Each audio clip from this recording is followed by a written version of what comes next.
தமிழில் முதல் பக்தி சேனல் சாய் டிவி.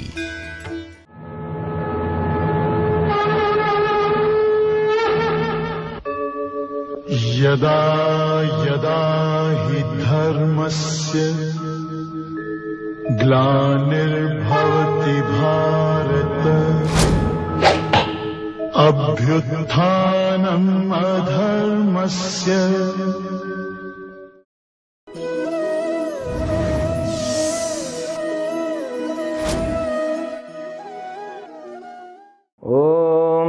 गणानान्त्वा गणपतिगुं हवामहे कविं कवीनामुपमश्रवस्तमं ज्येष्ठराजं ब्रह्मणां ब्रह्मणस्पत आनशृण्वन्नोतिभिस्सेदसादनम् ॐ श्री महागणाधिपतये नमो नमः। ॐ सर्वमङ्गलमाङ्गल्ये शिवे सर्वार्थसाधिके शरण्ये त्र्यंबके गौरी नारायणि नमोस्तुते। ॐ प्रपन्नपारिजाताय तोत्रवेत्रैकपाणये ज्ञानमुद्राय कृष्णाय गीतामृतदुहे नमः। ॐ मूर्ति எல்லாம் வாழி எங்கள் மோனகுருவாழி அருள் வார்த்தை என்றும் வாழி அன்பர் வாழி பராபரமே. ஓம் சர்வேभ्यो சத்குருभ्यो நமோ நமः. அனைத்து சாய் டிவியினுடைய அன்பு நெஞ்சங்களாகிய நேயர்களுக்கு என்னுடைய வாழ்த்துக்களும் வணக்கங்களும். எல்லாம் வல்ல இறைவனுடைய பேரருளாலும் அம்பிகையினுடைய திருவருளாலும் நம் அனைவருக்கும் அனைத்து விதமான லக்ஷ்மி கட்டாட்சங்கள் கிடைத்து வாழ்வாங்கு வாழ வேண்டும் என்கின்ற பிரார்த்தனையுடன் இன்றைய உரையை தொடங்குகின்றேன். ஸ்ரீமத் பகவத்கீதா 2வது அத்தியாயம் 53வது ஸ்லோகம்.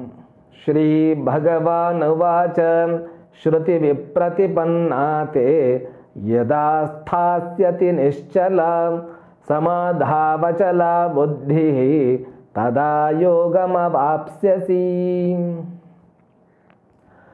பகவான் கிருஷ்ணர் 2வது அத்தியாயத்தினுடைய பிரயோஜனமாகவும் முடிவுரையாகவும் இந்த ஸ்லோகத்தில் நிறைநிலையை அடைந்த புத்தியை பற்றி விளக்குகின்றார். அதாவது இந்த அத்தியாயம் ஆரம்பிக்கும் போது 2 விதமான ஞானங்களையும் நான் கொடுக்கின்றேன் அப்படின்னு ஆரம்பித்தேன். சாங்கிய யோகம் அப்படின்னு சொன்னாலே ஞானம் என்பது பொருள். சாங்கியம் என்றால் ஞானம். அது எப்படிப்பட்ட ஞானம் அப்படின்னு கேட்டால் 2 வகைப்பட்ட ஞானம். என்ன அவைகள்? விஷய ஞானம், ஆத்ம ஞானம். இந்த விஷய ஞானம் என்பது என்ன அப்படின்னா உலகியல் அறிவு அப்படின்னு தமிழில் நம்ம தமிழ் படுத்திக்கிடலாம். ஆன்மீக ஞானம் என்றால் என்ன அப்படின்னா அந்த ஞானத்திற்கு நாம் சாங்கிய யோகம் அல்லது பிரம்ம வித்யா அப்படின்னு நம்ம அர்த்தம் எடுத்துக்கொள்ளலாம். அப்போது ஆத்ம ஞானம், விஷய ஞானம். விஷய ஞானம் என்றால் என்ன அப்படின்னா உலக அறிவு வித் கர்மா தியரி அப்படின்னு புரிஞ்சுக்கணும். இந்த உலகம் அப்படிங்கிறது கர்மாவன்றி இல்லை, நம்முடைய செயல்களன்றி பிரயோஜனம் இல்லை, பிரயோஜனம் இல்லாமல் இந்த உலகம் இல்லை. அப்போது செயல்கள் என்றால் என்ன, பிரயோஜனம் என்றால் என்ன, அவைகளில் இருக்கக்கூடிய சூக்ஷ்மங்கள் அத்தனையும் என்ன என்ன என்பதை விளக்குவது விஷய ஞானமாக கூறப்பட்டது. அதைத்தான் நாம் 31வது ஸ்லோகத்திலிருந்து இந்த 48வது ஸ்லோகம் வரைக்கும் பார்த்தோம். அதில் தான் பகவான் கிருஷ்ணன் நிறைய சமாச்சாரங்கள் கர்மத்தினுடைய பலன்கள், கர்மத்தினுடைய பாவனைகள், கர்மத்தை எப்படி யோகமாக மாற்றுவது அப்படிங்கிற இத்தனை விஷயங்களையும் அதில் நமக்கு கொடுத்திருக்கிறார். அதே போல் முதல் 11வது ஸ்லோகத்திலிருந்து 30வது ஸ்லோகம் வரைக்கும் நமக்கு பிரம்ம வித்யா என்று கூறப்படுகின்ற உயர்ந்த பிரம்மன் என்கின்ற சமாச்சாரத்தை பற்றி நமக்கு சொன்னார் அவர். அந்த பிரம்மன் என்பது நான் என்கின்ற வடிவில் அத்தனை உயிர்களிடத்திலும் இருக்கிறது அப்படிங்கிறத புரிஞ்சுக்கிட வேண்டும் அப்படின்னார். அப்போ இந்த 2 அறிவுகளினுடைய பிரயோஜனம் என்ன? முதல்ல 10 ஸ்லோகம் என்ன சுவாமிகளேன்னு கேட்டால், முதல்ல 10 ஸ்லோகம் அர்ஜுனன் தன்னை மாணாக்கனாக மாற்றியதற்குண்டான ஸ்லோகங்கள் அவைகள். அப்போ ஒருவன் தகுந்த மனப்பான்மையுடன் குருவை அணுகி சரணாகதி அடைந்தால் இந்த 2 விதமான ஞானங்கள் கிட்டும். இப்போ இந்த 2 ஞானங்களை பெற்றவன் எப்படி இருப்பான், அவனுடைய முடிவு என்ன என்பதை இங்கே ஒரு ஸ்லோகத்தில் சொல்லிட்டார். இந்த ஒரு ஸ்லோகத்தில் சொன்னதைத்தான் அர்ஜுனன் கேள்வியாக மறுபடியும் கேட்டு இத்தனை அத்தியாயங்களாக நம்ம பார்க்க போகிறோம். அப்போ இந்த ஸ்லோகத்தினுடைய அர்த்தம் என்ன அப்படின்னா, பல்வேறு பிரயோஜனங்களை கேட்டு கலங்கிய புத்தியானது பகவத்கீதையினுடைய இந்த சாராம்சத்தை செறித்து ஒரு நிலை பெறும் பொழுது அது நிறைநிலையை அடைகிறது. ரொம்ப ஈஸியாக இருக்கிறது ஒன்றும் ரொம்ப ஈஸி தான். ஆனால் நாம் புரிந்து கொள்ளும் பொழுது அந்த காம்ப்ளிகேஷன் அப்படிங்கிறத நம்ம பண்ணிக்கிடாமல் இருந்தால் சரி. அதைத்தான் இங்கே சொல்ல வர்றார். ஸ்ருதி விப்ரத்திபன்னா தே புத்திஹி,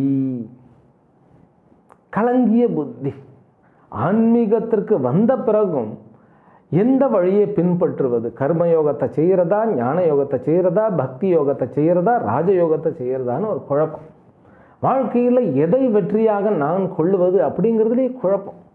சில பேருக்கு இன்ஜினியர் ஆகணும், டாக்டர் ஆகணும், இல்லை ஐடி கம்பெனிக்கு போகணும். இப்போது எல்லா வகையான பிரயோஜனங்களும் எல்லாமே எனக்கு வேணும் அப்படிங்கிற புத்தி தான் குழம்பிய புத்தி. அது லௌகிகமோ ஆன்மீகமோ, முதல்ல தேவை தெளிவான புத்தி. இந்த தெளிவான புத்திக்கு நிಶ್ಚலா புத்தி அப்படின்னு பேர். ஆனால் இந்த தெளிவான புத்தி சாதாரணமான வாழ்க்கையில் நல்லது கெட்டதை உணர்ந்து கொள்ளக்கூடிய தகுதி உடைத்ததாக இருக்கிறது. ஏன்னா நல்லது கெட்டது புரிஞ்சாதானே நான் முடிவெடுக்க முடியும்.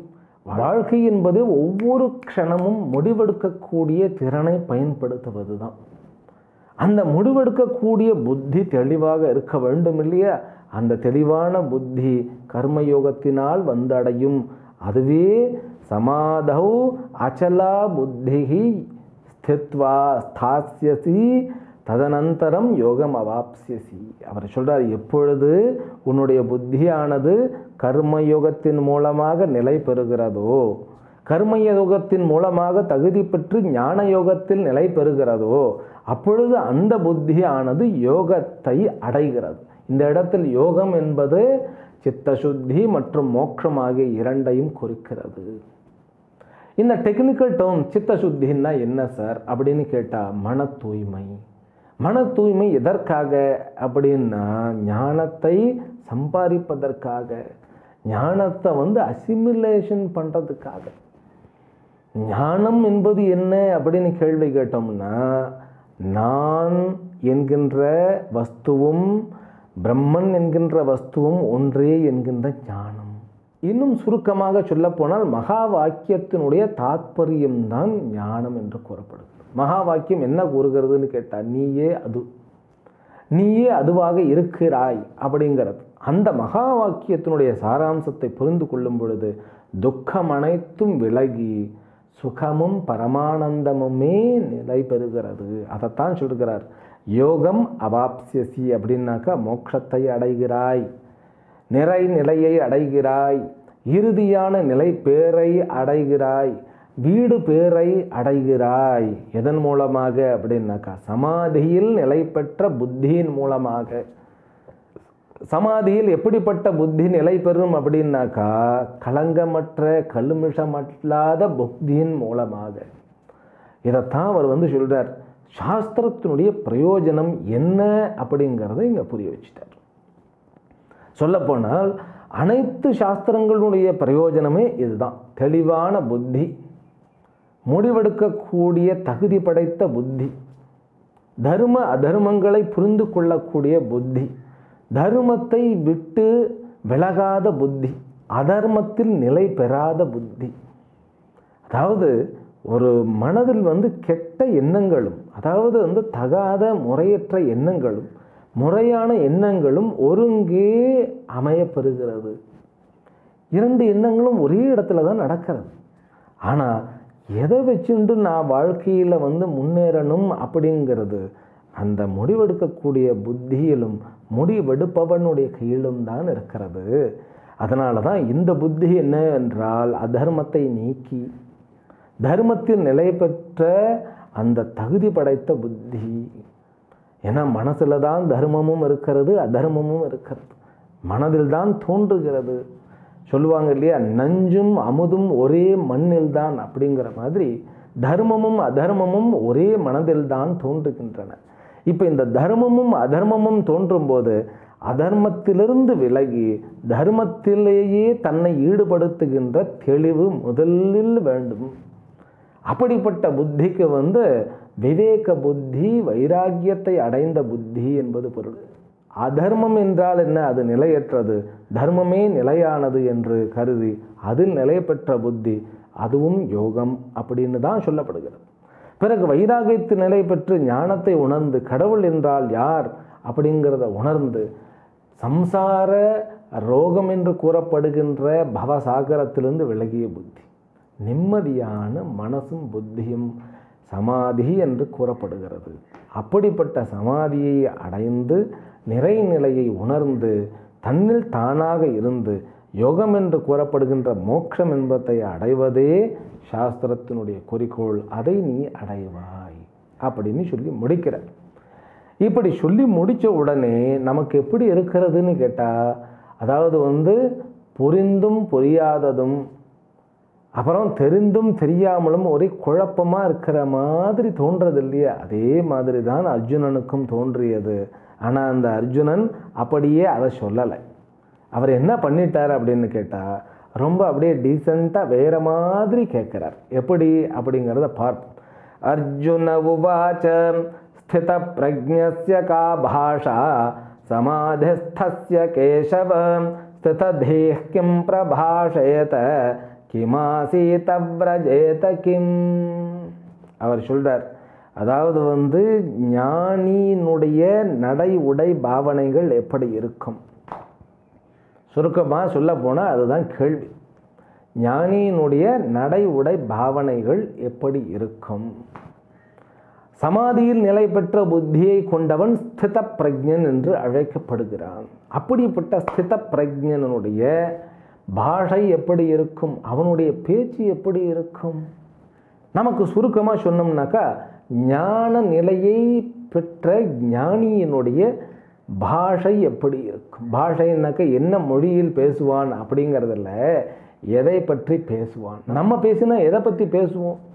நமக்கு என்ன தேவையோ அதை பற்றி பேசுவோம், அல்லது நாட்டுக்கு என்ன தேவையோ அதை பற்றி பேசுவோம், இல்லையா மற்றவர்களுக்கு என்ன தேவையோ அதை பற்றி பேசுவோம், இல்லையா தேவையில்லாதது எதையாவது பேசிக்கிட்டு இருப்போம், பிஸ்னஸ் பண்ணுவோம், அதற்காகத்தான் பேசுவோம். ஒன்றும் ஷேர் பண்ண பேசுவோம், இல்லையா அடுத்தவர்களை குறை சொல்ல பேசுவோம். அப்படி தானே பேசுவோம். இப்போ இவருக்கு உலகமும் நானும் வேறல்ல, இறைவனும் நானும் ஒன்றே அப்படிங்கிறது புரிஞ்செடுத்து. அப்போ அவருக்கு பேச வேண்டிய தேவை இருக்கிறதா? அப்போ ஞானிகள் பேசினால் எதை பற்றி பேசுவார்கள், எப்படி பேசுவார்கள்? அவர்களிடம் பயம் கிடையாது, அவர்களிடம் கோபம் கிடையாது, அவர்களிடம் தாபம் கிடையவே கிடையாது. அப்படிங்கும்போது அவர் என்னத்தை பேசுவார்? ஸ்தித பிரஜ்ஞஸ்ய கா பாஷா, எதை பற்றி பேசுவார்?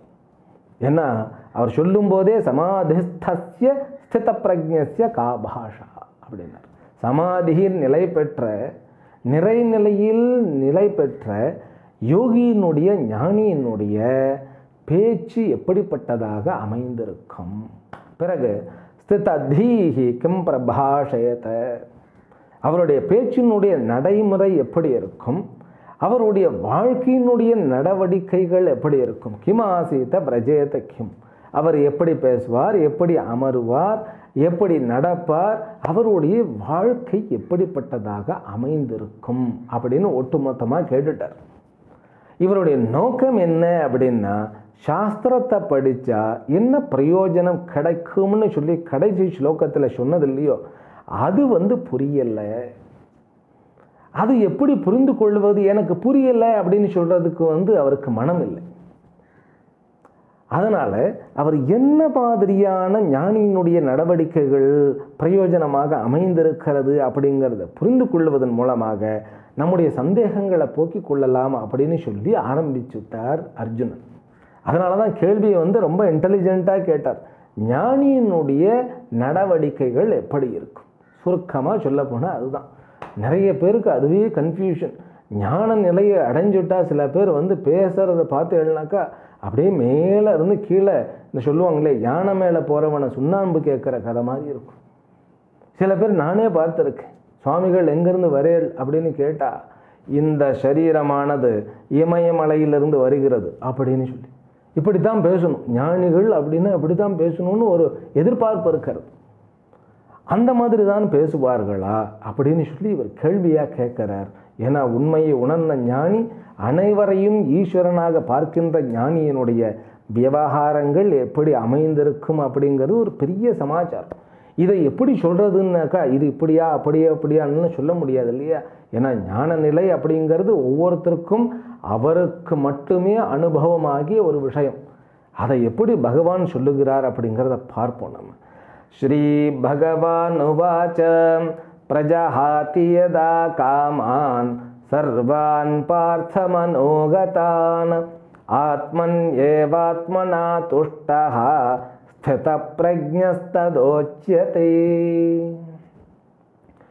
பகவான் அர்ஜுனனுடைய உள்நோக்கத்தை புரிந்து கொண்டு அவனுக்கு எப்படி விளக்கினா புரியுமோ அப்படி விளக்குகிறார் அவர். ஸ்தித பிரஜ்ஞஸ்ததோச்யதே ததா ஸ்தித பிரஜ்ஞா உச்யதே. அப்பொழுது அவன் ஞானி என்று அழைக்கப்படுகிறான். எப்பொழுது அப்படின்னா ஆத்மனி ஏவ ஆத்மனா துஷ்டா, தன்னில் தானே நிலை பெற்று நிறை நிலையுடன் விளங்கும் பொழுது அவன் ஸ்தித பிரஜ்ஞன் என்று கூறப்படுகிறான்.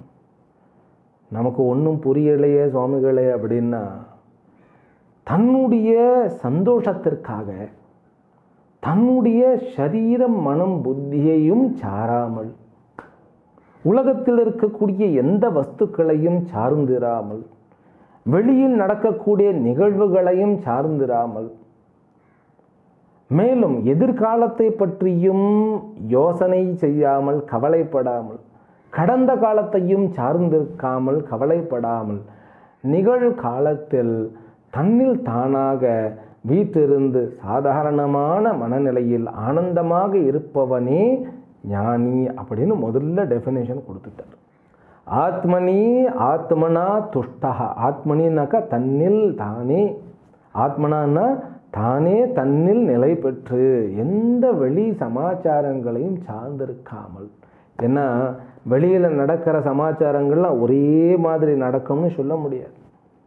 மனிதர்கள் மாறிக்கொண்டே இருக்கின்றார்கள், கால சூழ்நிலைகள் மாறிக்கொண்டே இருக்கிறார்கள். அப்படிங்கும்போது ஒரு முறை சந்தோஷமாக இருக்கக்கூடிய நிகழ்வோ பொருளோ இன்னொரு முறை சந்தோஷத்தை கொடுக்கறது. ஒரு முறை துக்கத்தை கொடுக்கும், ஒரு முறை சந்தோஷத்தை கொடுக்கும். அது எந்த பொருளாக இருந்தாலும், அது காராக இருந்தாலும் சரி, பணமாக இருந்தாலும் சரி, பதவியாக இருந்தாலும் சரி, சொந்தக்காரர்களாக இருந்தாலும் சரி, நண்பர்களாக இருந்தாலும் சரி, அவர்கள் வில்லிங்காக துன்பம் கொடுக்கக்கூடாது அப்படின்னு சொல்லி நினைத்தாலும் கூட துன்பமாக அமைந்து விடுவது உண்டு, இன்பமாகவும் அமைந்து விடுவது உண்டு. அதனால தான் நிலையே கிடையாது இந்த இன்ப துன்பங்களுக்குன்னு புரிந்து கொண்ட அந்த ஞானி தன்னில் தானே ஆனந்தமாக இருப்பதில் தெரிந்தவனாக இருப்பான் அப்படின்னார். அதற்கு பிறகு என்ன அப்படின்னு கேட்டால், அவனுடைய மனமானது தன்னுடைய விருப்பு வெறுப்புகளுக்கு வசப்படாமல், அடுத்தவர்களுடைய விருப்பு வெறுப்பினால் அலைகழிக்கப்படாமல், எப்படி தன்னுடைய விருப்பு வெறுப்புகளுக்கு தாம் பலியாகாமல், அடுத்தவர்களையும் பலியாக்காமல், அடுத்தவர்களுடைய விருப்பு வெறுப்பினாலும் தான் பலியாகாமல், மனதை நிச்சலமாக சஞ்சல ரகிதமாக வைத்து கொள்ள முடிபவன் ஞானி. அதைத்தான் வருது என்ன சொல்லுகிறார் அப்படின்னா, யதா மனோகதான் சர்வான் காமான் பிரஜஹாதி. மனதில் இருக்கக்கூடிய அத்துணை விருப்பு வெறுப்புகளையும் ஒதுக்கி வைத்தவன் அப்படிங்கிறார். பிரஜஹாத்தின்னா விட்டுடுறது, அத்தனை ஆசை பாசங்களை விடுறது அப்படிங்கிறது பொருள் அல்ல. அவைகளுக்கு மதிப்பு கொடுக்காமல் தர்மம் என்றால் என்ன அதை கடைபிடித்து அதற்கு மதிப்பு கொடுத்து வழி நடப்பவன் அப்படின்னு சொல்லி முடிச்சு விட்டார். அப்போ தன்னுடைய மனதில் இருக்கக்கூடிய விருப்பு வெறுப்புகளை அவன் மதிக்காமல் சார்ந்திருக்காமல் எந்த விஷயத்தையும் சார்ந்திருக்காமல் தன்னில் தானே நிறைநிலையை காண்பவன் ஞானி அப்படின்னு சொன்ன உடனே அர்ஜுனனுக்கு தலை சுத்துற மாதிரி இருந்திருக்கும். நமக்கும் அப்படி தான் இருக்கு. ஏன்னா நமக்கு சந்தோஷம்னா நம்மளுடைய குழந்தையை பார்க்கும்போது சந்தோஷம் இருக்கு. அப்புறம் நமக்குன்னு இருக்கின்ற அந்த சில விஷயங்களை சாப்பிடும்போது ஒரு சந்தோஷம் இருக்கிறது. இதையெல்லாம் சார்ந்திருக்காமல் சந்தோஷம் எப்படி இருக்க முடியும்? வெளியில் தானே சந்தோஷம் இருக்கிறது அப்படின்னு இதுவரைக்கும் நினைத்து கொண்டிருந்த அந்த புத்திக்கு ஒரு சாட்டை அடி. வெளிப்பொருள்கள் ஈவன் தன்னுடைய சரீரம் மனசு புத்தின்னா பார்த்து கொடுங்களேன். அப்படிப்பட்ட ஒரு நிலை இருக்க முடியுமா அப்படின்னா அதுதான் சாஸ்திரம். தன்னை உணர்ந்து கொள்ளும் பொழுது அது சாத்தியமே அப்படின்னு சொல்லி ஃபவுண்டேஷன் சொல்லப்படுகின்ற அஸ்திவாரமான கொடுத்துட்டார். சார்பின்மை, அதாவது தன்னுடைய சுகத்திற்காக எந்த உலக பொருள்களையும் தன்னுடைய சரீரம் மனம் புத்திகளையும் சார்ந்திருக்காத ஒரு தன்மை கொண்டவன் ஞானி அப்படின்னு முடிச்சுட்டார். அடுத்த ஸ்லோகத்தை பார்ப்போம். துக்கேஷ்வனுத்விக்னமனாஹ சுகேஷு விகதஸ்பிருஹ வீதராக பய க்ரோதஹ ஸ்திததீர்முனிருச்யதே. அடுத்த ஸ்லோகத்திலே என்ன சொல்லிட்டார் அப்படின்னா, வெளியில் நடக்கக்கூடிய எந்த நிகழ்வுகளினாலும் பாதிக்கப்படாமல் துக்கேஷு அனுத்விக்னமனாக, துக்கமான ஏதாவது ஒரு சம்பவங்கள் ஏற்பட்டதுன்னா கலங்காமல், நமக்கு ஒரு சின்ன விஷயம் பிரச்சனை வந்து எடுத்தோம்னாவே போச்சு, அவ்வளோதான், தூக்கம் வராது. முதல்ல நம்ம தொலைக்கிறது தூக்கம்தான். நிம்மதி போய் தூக்கம் போய் ஆளுடைய முகத்தை பார்த்தாலே அப்படியே விழுந்து போயிருக்கும். அப்படி எல்லாம் ஆகாமல் சுகேஷு விகத ஸ்பிருஹா, அதே மாதிரி சந்தோஷமாக ஒரு நிகழ்வு நடந்துட்டா அப்படியே குதிச்சு அப்படியே தன்னை வந்து இழந்து அப்படியே சந்தோஷமாக வந்து மிதக்காமல், வீத ராக பய குரோதா, விருப்பு வெறுப்புகளை கடந்து பயத்தை கடந்து கோபத்தையும் தாண்டி எவன் ஒருவன் விவகாரத்தில் நிலை பெற்றிருக்கிறானோ அவனே ஸ்தித பிரஜன், அவனே முனிகி என்று கூறப்படுகிறான். இந்த முனி என்கின்ற வார்த்தைக்கு பெரிய அர்த்தம் இருக்கிறது. மனநாத் முனேக, எந்த ஒரு விஷயத்தையும் அடி ஆழம் வரைக்கும் சென்று தீர விசாரித்து அதில் தேர்ச்சி பெறுபவன் முனிவன் என்று கூறப்படுகிறான். அப்படிப்பட்ட முனியாகவும் இந்த ஞானியே கருதப்படுகிறான் அப்படிங்கிறதோடு அவர் தொடர்கிறார். இந்த ஸ்லோகத்தை நம்ம மேலும் கொஞ்சம் விளக்கமாக அடுத்த வகுப்பிலிருந்து பார்ப்போம். அனைவருக்கும் அனைத்து விதமான லக்ஷ்மி கட்டாட்சங்களும் கிடைக்க வேண்டும் என்கின்ற பிரார்த்தனையுடன் இந்த உரையை நிறைவு செய்கின்றேன். ஹரிஹி ஓம். ஸ்ரீ குருப்யோ நமோ நமஹ. ஓம் பூர்ணமதః பூர்ணமிதம் பூர்ணாத் பூர்ணமுதச்யதே பூர்ணஸ்ய பூர்ணமாதாய பூர்ணமேவாவசிஷ்யதே. ஓம் சாந்தி சாந்தி சாந்தி. ஹரிஹி ஓம். ஸ்ரீ குருப்யோ நமஹ. ஹரிஹி ஓம்.